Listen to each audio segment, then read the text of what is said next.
پاکستان اور پاکستان سے باہر بسنے والے تمام دوست احباب کو سلام۔ جب تک پاکستان کا فیڈرل بورڈ آف ریونیو یعنی وزارت خزانہ اور پاکستان کا پروکیورمنٹ نظام یعنی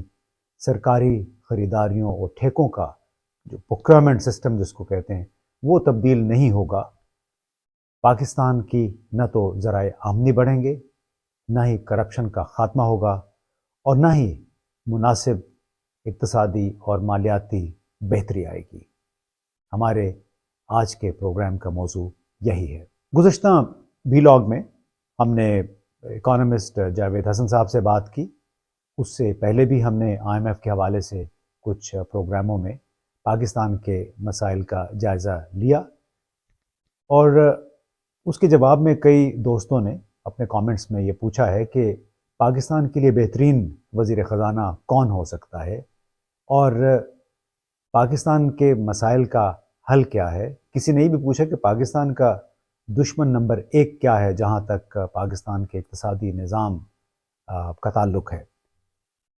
تو میں بڑی سوچ بچار کے بعد اس نتیجے پہ پہنچا ہوں کہ پاکستان کا دشمن number 1 federal board of revenue یا ہماری وزارت خزانہ ہے، دشمن نمبر 2 ہمارا پروکیورمنٹ کا نظام ہے، یعنی سرکاری ٹھیکوں اور خریداریوں کا وہ نظام جو کہ سول اور ملٹری بیوروکریسیز استعمال کرتی ہیں اور جس کے ذریعے اربوں روپے سالانہ کی لیکیج ہوتی ہے۔ اب پہلے اگر ذکر ہو جائے فیڈرل بورڈ آف ریونیو کا، یعنی وہ ادارہ جو ہمیں ٹیکس وصول کر کے اور پھر حکومت کے حوالے کرتا ہے اخراجات کے لیے۔ اب میرا اپنا یہ خیال ہے کہ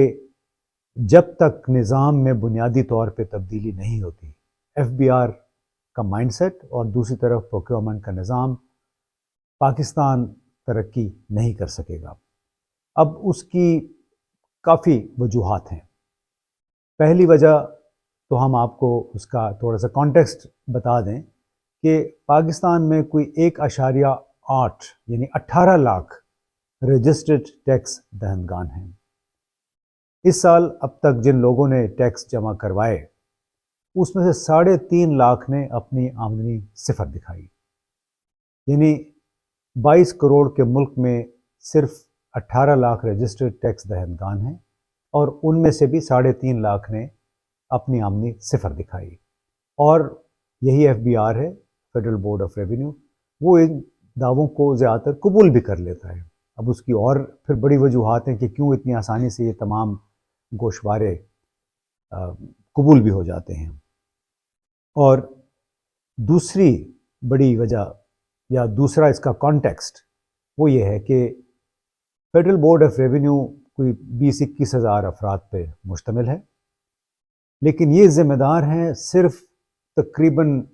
15-16% براہ راست ٹیکس وصول کرنے کا۔ ملک میں باقی ٹیکسز جو ہیں کم از کم 75% ٹیکس کو کہا جاتا ہے ود ہولڈنگ ٹیکس، یعنی یہ ہر کاروبار میں جیسے کیپٹل ویلیو ٹیکس ہے،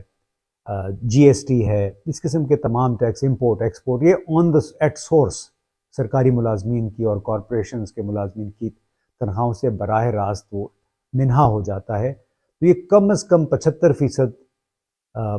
ٹیکس جو ہے وہ ہمیں اس کے لیے اس ادارے کی ضرورت نہیں ہے، اگر آسان لفظوں میں کہا جائے۔ باقی 15 سے 25% جو ٹیکس ہے اس کے لیے ہم نے کوئی لیبر فورس رکھی ہوئی ہے، افسران سمیت کوئی 20-21 ہزار۔ اب یہ وہ لوگ ہیں جو ایک مخصوص مائنڈ سیٹ ہے۔ وہ مائنڈ سیٹ کیا ہے کہ آپ کے ریڈار پہ جو آ گیا ہے اس کو زیادہ سے زیادہ نچوڑیں۔ اعداد و شمار کے گورکھ دھندے میں انہوں نے پوری قوم کو پھنسا رکھا ہے، اس کے ذریعے یہ اپنے جو باسز ہیں یعنی حکمران ہیں، حکومت ہے، اس کو بھی ڈاج کرنے کی کوشش کرتے ہیں۔ یعنی ڈاکٹر اکرام الحق اور عزیمہ بخاری صاحبہ یہ میاں بیوی ٹیکس معاملات کے بڑے ایکسپرٹ ہیں۔ وہ جب انہوں نے حال ہی میں کوئی آرٹیکل لکھا، اس آرٹیکل کے جواب میں FBR نے ایک لمبی چوڑی وضاحت بھی پیش کر دی، اور ان کو بتایا کہ آپ نے اپنے آرٹیکلز میں اعداد و شمار غلط پیش کیے ہیں۔ دعویٰ یہ تھا کہ اس مالیاتی سال کے پہلے 4 مہینے میں ادارے نے 886 ارب کے ٹیکس وصول کیے، جو کہ گزشتہ سال سے 41% زیادہ ہیں۔ معلوم نہیں وہ کس بنیاد پہ ہیں، اور اس کے علاوہ انہوں نے tax to G D P ratio, یعنی کہ جی ڈی پی ہماری خام قومی پیداوار کے مقابلے میں ہمارے ٹیکسز کتنے ہوتے ہیں، اس حوالے سے بھی ایف بی آر کے اعداد و شمار بڑے کویسچنیبل ہیں۔ اس وقت تک کی جو کلیکشن ہے بقول ڈاکٹر اکرام الحق، وہ بنتی ہے 2.3% tax to G D P ratio. بحیثیت مجموعی tax to G D P ratio 2017-18 میں کوئی 12.5% تھی، اور بعد میں 2021-22 میں یہ ریشو کم ہو کے 10.3% ہو گئی، یعنی ہماری خام ٹیکس جو ہیں خام قومی پیداوار کے تقریباً 10.3% کے قریب ہے۔ اس میں زیادہ کردار تھا کووڈ کی وجہ سے، یعنی کورونا کی وجہ سے جو لاک ڈاؤن ہوئے تھے دنیا بھر میں، پھر پاکستان میں بھی لاک ڈاؤن ہوا، بہت محدود ہوئے کاروبار۔ اس وقت بھی جو تخمینہ لگایا گیا ہے وہ بھی ہے کہ ہمارے tax to G D P ratio 9 اور 10% کے درمیان رہے گی سال 2022-23 کے لیے۔ اس کے مقابلے میں انڈیا میں دیکھیں کہ ان کی tax to G D P ratio پچھلے 10 سال میں 10% سے بڑھ کے 18.3% تک پہنچی ہے۔ 18.3% کیسے پہنچی ہے کہ آپ نے، یعنی جو ان کا ایف بی آر ہے، انہوں نے ایک بڑی پروگریسو قسم کی پالیسی اختیار کی۔ انہوں نے زیادہ سے زیادہ لوگوں کو انکریج کیا کہ آپ آئیں ہمارے سسٹم میں ٹیکس پے کریں، آپ سے پوچھ گچھ نہیں کی جائے گی، بلیک میل نہیں کیا جائے گا۔ اس کے مقابلے میں اگر آپ دیکھیں، بڑی ایک لمبی داستان ہے ایف بی آر کتنے کارنامے انجام دیتا ہے پاکستان میں، اور اس کی بنیاد میری اسلام آباد میں کئی یورپی ملکوں کے سفیروں کے ساتھ ہونے والی براہ راست بات چیت ہے۔ یہ کوئی گپ شپ نہیں ہے، یہ بڑے دکھ کے ساتھ میں آج یہ بات کر رہا ہوں کہ میری اسکینڈینیوین ممالک کے سفیر ہیں، ان سے ملاقاتیں ہوئی، کچھ بڑے یورپی ممالک ہیں ان کے ساتھ، ان کے سفیروں کے ساتھ گپ شپ رہی اسی حوالے سے کہ پاکستان میں غیر ملکی کمپنیاں، غیر ملکی سرمایہ کیوں نہیں آتا۔ آپ کو معلوم ہے ٹیلی نار بہت بڑی کمپنی تھی، لیکن اب وہ سوچ رہے ہیں یہاں سے جانے کا۔ اب ان کے سابق کنٹری ڈائریکٹر تھے، وہ مجھے بتایا کرتے تھے کہ ہر سال ہم ایف بی آر کے ساتھ جھگڑوں میں، جو ٹیکس کے تنازعات ہیں اس میں ہمارا اتنا پیسہ صرف ہو جاتا ہے، ہمارا وقت ضائع ہوتا ہے۔ ہر دوسرے تیسرے مہینے ایف بی آر والے ہمارے خلاف ایڈوانس انکم ٹیکس اور ارئرز میں ہمارے لیے انوائسز بھجواتے رہتے ہیں کہ 200 ملین 400 ملین آپ ادائیگی کر دیں، بعد میں ایڈجسٹ کر لیں، کیونکہ ایف بی آر کے بابو کی کوشش ہوتی ہے کہ اپنے باسز کو بتائیں کہ ہم نے بہت ریونیو بڑھا دی ہے اپنی، یعنی آمدنی ہماری بڑھ گئی ہے۔ وہ جو صاحب تھے کنٹری ڈائریکٹر بڑے مایوس ہو کے پاکستان سے گئے 3 سال کے بعد۔ اس کے علاوہ 3-4 اور ایسے بڑے واقعات ہیں کہ یہاں پہ اسکینڈینیوین ملکوں سے کاروبار آیا یا آنے کی کوشش انہوں نے کی، اور انہیں ایف بی آر والوں سے وزارت خزانہ میں مذاکرات ہوئے اور یہ کہا کہ آپ ہمیں ٹیکس چھوٹ یا مستقل ٹیکس کی ضمانت 10 سال تک دے سکتے ہیں۔ تو بابو نے کہا کہ نہیں، آپ کو 1 سال 2 سال سے زیادہ ٹیکس، مستقل ٹیکس کی، یعنی اگر آپ کو خام مال انہوں نے منگوانا ہے تو اگر 5% ٹیکس کی شرح ہے تو وہ مانگ رہے تھے کہ ہمیں 10 سال تک آپ 5% ٹیکس رکھیں گے، لیکن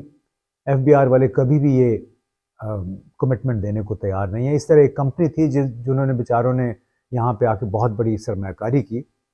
5% ان کے خام مال پہ ٹیکس تھا، اور وہ جناب 2 سال میں 20% پہ پہنچ گیا۔ وہ کمپنی یہاں پہ پھر اپنے کاروبار بیچ کے دوسرے ملکوں میں چلے گی، جہاں پہ ان کے ساتھ جو وعدہ ہوتا ہے، چاہے ویتنام ہے، فلپین ہے، دبئی ہے، انڈیا ہے، ان کو جب سرمایہ کاری کی اجازت دے دی جاتی ہے تو واقعتاً وہ 1 ونڈو ہوتا ہے، اور ان کو کوئی آ کے ایف بی آر والا، پولیس والا، ایکسائز والا آ کے ہراس نہیں کرتا۔ یہاں تو سی ڈی اے والے بھی اپنا کچھ اور کام کر رہے ہوتے ہیں۔ تو مجھے اکثر سفیروں نے یہ کہا کہ اس ملک میں اس وقت تک غیر ملکی سرمایہ کاری نہیں ہوگی جب تک کم از کم 10 سال کے لیے مستقل ٹیکس ریٹ آفر نہیں کیے جائیں گے۔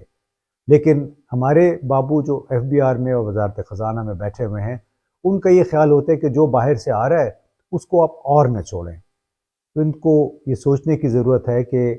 دنیا بھر میں کاروبار پیسہ وہاں پہ جاتا ہے جہاں پہ وہ ملٹیپلائی ہو سکے۔ یعنی اگر کوئی $100 ملین یہاں پہ لگانا چاہتا ہے تو اس کی خواہش ہوتی ہے کہ 10 سال میں وہ $200-300 ملین ہو جائے۔ لیکن ہمارے بابو یہ سوچتے ہیں کہ اگر $100 ملین لے کے آیا ہے اس سے آپ ٹیکس کتنا کما سکیں گے، زیادہ سے زیادہ ٹیکس لگائیں۔ تو جناب ان ناک میں دم کر دیتے ہیں یہ اپنے نوٹسز کے ذریعے، بزنسز کو زیادہ سے زیادہ زیر بار کرتے ہیں، بجائے اس کے کہ ٹیکسوں میں سہولت پیدا کریں اور زیادہ مزید لوگوں کو ٹیکس نیٹ میں آنے کی ترغیب دیں۔ یہ ٹیکسز مستقل بڑھاتے چلے جاتے۔ جیسے گزشتہ دور حکومت میں جب اسحاق ڈار وزیر خزانہ تھے تو انہوں نے آئی ٹی ریلیٹڈ آئٹمز پہ بہت سارے ٹیکسز لگا لیے تھے، جس کے نتیجے میں کم از کم 50% آئی ٹی کمپنیاں جو ہیں پاکستان چھوڑ کے دبئی منتقل ہو گئی تھی، کیونکہ وہاں پہ انہیں کوئی اس قسم کے ہڈن ٹیکس، چھپے ہوئے ٹیکسز نہیں دینے پڑتے، نہ ہی انہیں دھمکیوں کا سامنا کرنا پڑتا ہے یا ہراسمنٹ کا ایف بی آر کی طرف سے۔ اب جو کمپنیاں یہاں آنا چاہتی ہیں وہ قانونی جھمیلوں میں نہیں پڑنا چاہتی ہیں۔ ہمارے یہاں کہا جاتا ہے کہ 1 ونڈو ہے، لیکن 1 ونڈو کے اندر 30 ونڈوز ہوتی ہیں کہ ایف بی آر سے بھی ڈیل کرنا ہے، پھر انوائرمنٹ پروٹیکشن ڈائریکٹریٹ سے بھی آپ نے ڈیل کرنا ہے، پولیس والے سے، سی ڈی اے سے، یا لاہور ہو تو ایل ڈی اے سے، اور کراچی ہو تو کراچی ڈیولپمنٹ اتھارٹی، اور پھر وہاں کے اندر مختلف جو متعلقہ ڈپارٹمنٹس ہوتے ہیں، ministry of industries and production,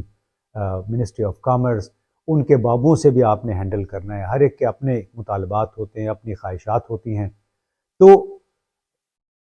لب لبام اس کا یہ کہ جب تک ہمارے ملک میں ایف بی آر یہ جو 100 سالہ پرانی سوچ کے حامل لوگ اپنا طرز عمل بہتر نہیں کریں گے، سوچ ماڈرنائز نہیں کریں گے کہ تاکہ زیادہ سے زیادہ لوگوں کو ٹیکس نیٹ میں لائیں،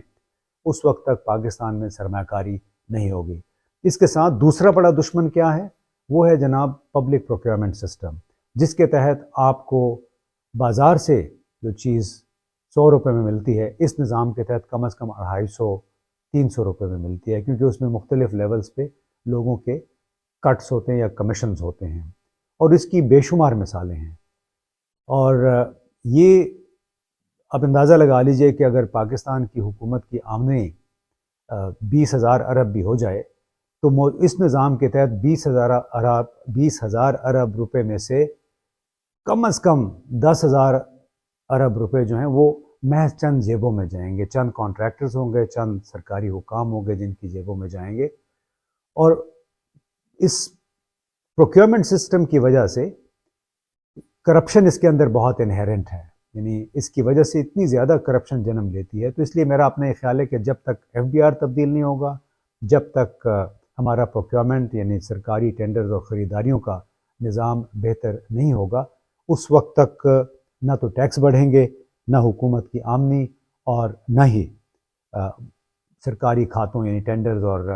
جو خریداریاں ہیں، عوامی وسائل کی چوری ختم ہوگی۔ اس کا مطلب ہے کرپشن کا بازار گرم رہے گا، ٹیکس آمدنی محدود رہے گی، اور پاکستان حقیقی معنوں میں ترقی نہیں کر سکے گا۔